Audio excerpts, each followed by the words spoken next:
O coração do ansioso é uma fábrica de ídolos. Eu sei, associar a ansiedade a alguma coisa, a uma raiz pecaminosa, eu sei, é ser taxado de sem amor, insensível. Mas a verdade é a seguinte: aqueles que chamam tudo hoje de transtorno, tudo hoje virou transtorno, estão te escravizando ao falar o que você quer ouvir. Porque aí parece que a gente não tem responsabilidade. Aí na hora você até se sente bem, mas você continua escravo. Curta, comente, se inscreva, porque eu quero te mostrar, a partir da Escritura, como nós podemos lidar com a ansiedade. Curta, comente, se inscreva e bora para mais um vídeo. O texto que fala sobre ansiedade, texto de Paulo em Filipenses, capítulo 4, Paulo vai falar. O texto em que Paulo trata da ansiedade está em Filipenses, capítulo 4, versículo 6. Ele diz: não andem ansiosos de coisa alguma.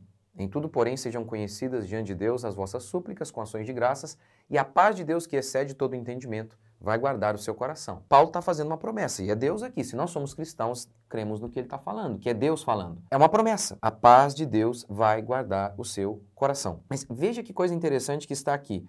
Antes de Filipenses 4,6. Alegrai-vos sempre no Senhor. Outra vez digo, alegrai-vos. E aí Paulo entra no tema da ansiedade. Não é por acaso que a ideia de alegre-se no Senhor, o mandamento de alegre-se no Senhor, vem um pouquinho antes de Paulo falar sobre ansiedade. A ideia aqui é a seguinte: se você fizer do Senhor a razão da sua alegria, a razão da sua vida, você não vai andar ansioso, ou seja, viver num estado de ansiedade constante. Por que eu falei que no coração do ansioso há ídolos? O que é um ídolo? Um ídolo é aquilo que visa substituir Deus, que visa imitar Deus. E Deus é aquele que é a razão da nossa alegria. Deus é aquele que é a razão da nossa existência, que é a nossa própria vida. Deus não é uma coisa que você acrescenta para a vida ficar melhor. Deus é a própria vida. Alegrar-se no Senhor é isso. A minha alegria vem dele. Porque até as outras coisas que me alegram, na realidade, todas elas eu ganhei de Deus. Por exemplo, pense em Se você é um bom pai, você é um bom pai para o seu filho. Quem deu esse bom pai para o seu filho? Foi Deus. Ou pense no seu filho, que é uma alegria para você. Quem é maior? O seu filho ou o seu Deus que lhe deu o seu filho? Alegrai-vos no Senhor é retirar os ídolos. É saber que a gente pode sim se alegrar nas coisas, porque Deus nos deu todas elas, sejam coisas materiais, sejam as pessoas. Mas todas as coisas que estão ao nosso redor, não são o nosso Deus. Nós podemos viver sem todas elas, porque no final das contas, sempre é Deus a razão da nossa alegria. Nós podemos viver sem família, sem dinheiro, sem nada. O que nós não podemos é viver sem Deus. Então, quando ele diz, alegre-se no Senhor, ele está dizendo, faça do Senhor a sua alegria. Então, o que acontece com o ansioso? Porque ele é um idólatra. Ah, meu Deus, e se eu perder o meu emprego? E daí?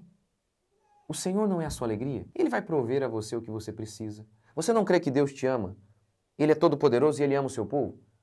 Ah, e se eu perder esse emprego? Mas esse é o emprego que eu amo demais. E daí troca. Eu lembro quando eu rompi o ligamento do meu joelho, e eu a vida inteira tentei ser jogador de futebol, eu quase fui. E eu lembro quando eu rompi, eu falei, acho que não vai dar para eu jogar mais. Estou ficando velho. E os perigos? E aí eu falei, ótimo, eu faço outra coisa. Isso aqui não é a razão da minha vida.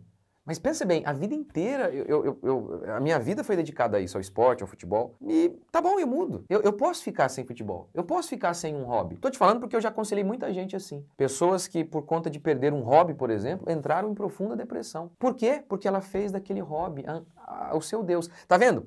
Tanto a depressão quanto a ansiedade pode ter uma relação aí com os nossos ídolos. A gente faz de um hobby, por exemplo, o meu ídolo. Então, se eu perder o hobby, eu fico apavorado, falando, não, eu não vou conseguir viver sem esse meu hobby, ou sem o emprego que seja. E então eu fico ansioso, com medo de perder. E aí se perco, fico em depressão porque perdi. Tá vendo como que os nossos ídolos explicam em muito as nossas infelicidades? Para o ansioso, o emprego, o hobby, qualquer coisa.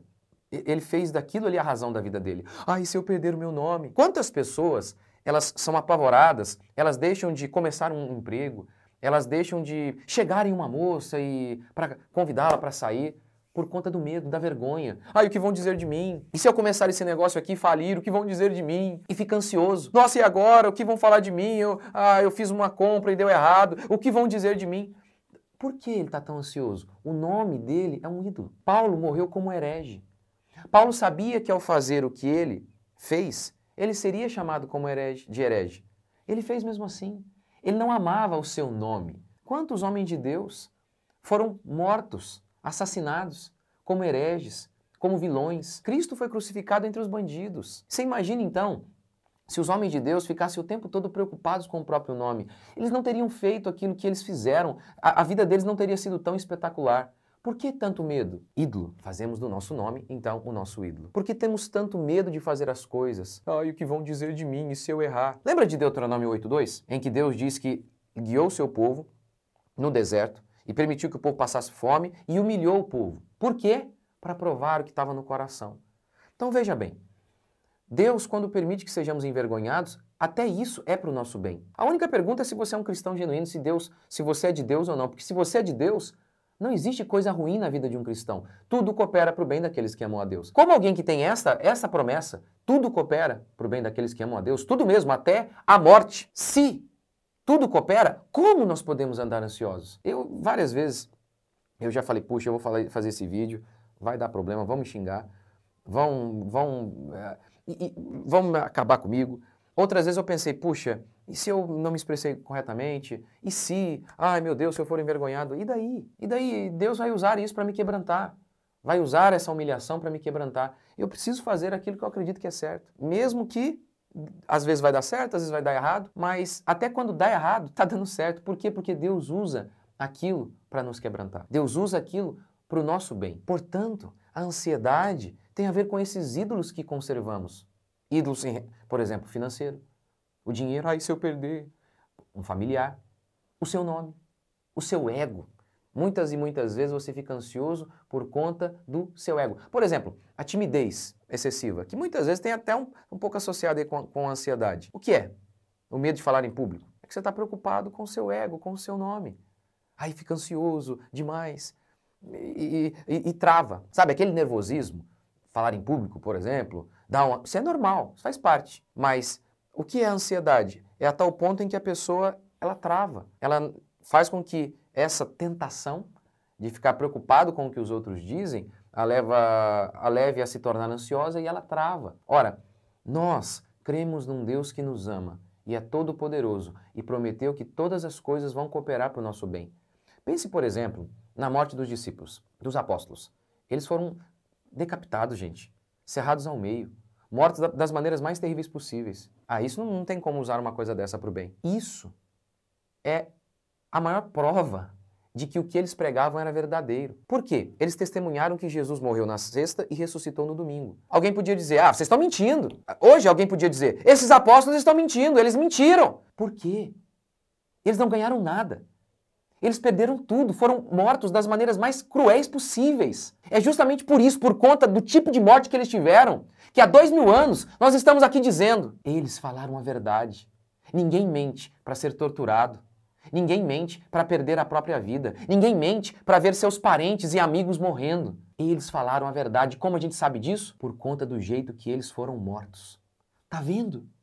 Até aquela catástrofe, aquela morte, está salvando milhões e milhões de pessoas aí durante esses 2000 anos. Não há nada de tão horrível que Deus não possa reverter para o bem. E se eu perder a minha família? Lembra do que o salmista disse? Pode a mãe que amamenta abandonar o filho? Pode. Mas o Senhor, todavia, não nos abandona. O que ele está dizendo é, pode até minha família me abandonar, mas Deus não. O que ele está dizendo é, você pode viver sem qualquer coisa, até sem sua família. Você só não pode viver sem Deus.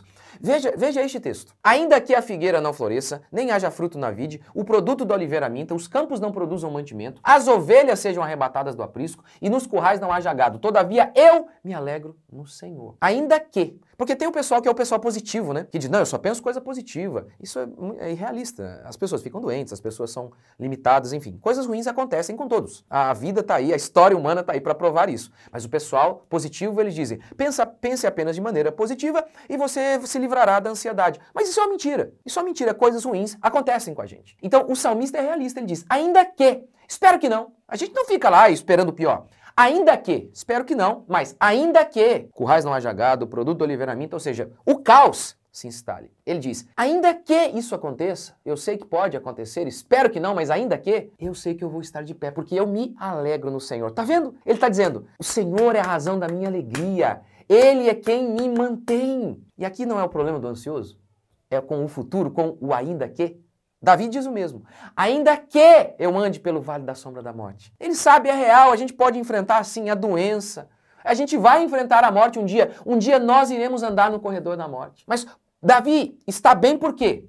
Porque ele pensou de maneira positiva e disse, não haverá nenhum problema. Não, ele sabe, a chuva cai sobre ambos, bons e maus. As tempestades também. A chuva que rega, as coisas boas acontecem com bons e maus, diz Jesus. As coisas ruins também. Mas então Davi diz, ainda que eu ande pelo vale da sombra da morte, não temerei, porque tu estás comigo. Ele não diz, porque o dinheiro está comigo, porque minha família está comigo. Não, tu estás, tu és a razão, tu és o meu Deus. É isso que o salmista está dizendo. A ansiedade tem a ver com o fato de perdermos coisas, mas você pode viver sem dinheiro.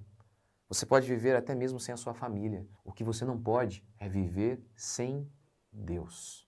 Sem Deus. O pior, nas mãos de Deus, pode ser revertido para a glória de Deus. Eu vou encerrar com a minha história. Durante a pandemia, eu não tinha dinheiro nenhum, a igreja também não tinha, a gente tinha acabado de comprar um imóvel parcelado. A situação, uma das cidades mais afetadas no país foi aqui do lado da minha igreja. Do lado da minha cidade, chama Aparecida. E boa parte dos irmãos da minha igreja que bancam a igreja são de Aparecida. A situação, o cenário era terrível. E eu lembro que a ansiedade vem, a tentação da ansiedade vem. E eu lembro que eu fiz o que eu sempre faço. Eu pensei, qual era o pior cenário? O pior cenário era que eu comesse a última comida com os meus filhos e morrêssemos. Esse era o pior cenário possível. Esse era. Pensei, meu nome vai ficar sujo, porque a gente está pagando lá o terreno.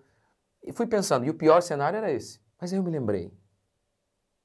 O pior cenário, se nós comemos a nossa última refeição e morrermos, ainda é o melhor. Porque a morte, para nós, é o passaporte para a glória. De modo que nem a morte nos mata. O que pode ser ruim na vida de um cristão?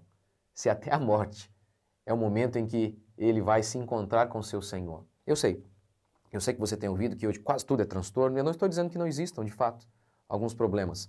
Mas é impressionante como hoje tudo é transtorno, não existe mais pecado. Parece legal na hora. E aí você deixa de lutar contra isso. Você acaba se rendendo e você se torna escravo. Num ciclo constante em que você nunca consegue vencer. Quantas pessoas eu já ajudei aqui na igreja? Pessoas com síndrome do pânico. Desse jeito aqui, ó, que eu estou falando com vocês. Pessoas que assistiram a minha série sobre ansiedade e relatam como que elas foram libertas de um estado crônico de ansiedade. Por quê? Hebreus 4 diz que a palavra ela é cortante, ela penetra e divide alma, espírito, juntas e medulas e é apta para discernir os pensamentos. É a palavra de Deus que expõe essas raízes de idolatria que estão aqui presentes nos nossos corações. Que todos nós vamos lutar contra isso o resto da vida. Tá? O resto da vida a gente vai lutar contra a tentação da ansiedade. Então, eu recomendo, assista a minha série sobre a ansiedade e, se puder, eu tenho um curso A Culpa é do Meu Corpo, em que eu falo ansiedade, sobre depressão, enfim, os ditos transtornos, TDAH. O que a Bíblia tem alguma coisa a falar sobre isso? Como que a Bíblia lida com a alma humana? Então esse meu curso tem ajudado muita gente, chama A Culpa é do Meu Corpo. E hoje, gente, nossos 3 cursos, A Culpa é do Meu Corpo, Homeschooling e o Criação de Filhos, a gente deixou no preço promocional R$ 149 cada um dele. O link está aqui na descrição. Tenho certeza que vai te ajudar muito. Deus abençoe vocês. Até o próximo.